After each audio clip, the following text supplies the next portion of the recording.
హైదరాబాద్ కూకట్పల్లిలో రోడ్డు ప్రమాదం సంభవించింది. అల్విన్ కాలనీలోని తులసివనం వద్ద ఘటన జరిగింది. అర్ధరాత్రి మధ్యమత్తులో బైక్ ను ఢీకొట్టింది ఓ కారు. ఒక్కసారిగా కారు పల్టీలు కొట్టి రోడ్డుపై పడిపోయింది. దీంతో భారీగా ట్రాఫిక్ జామ్ అయింది.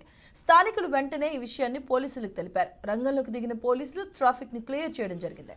ఘటన జరిగిన సమీపంలో కారులో ఎంతమంది ఉన్నారు, ప్రస్తుతం వారి పరిస్థితి ఏంటి అన్న విషయాలు ఇంకా తెలియాల్సి ఉంది.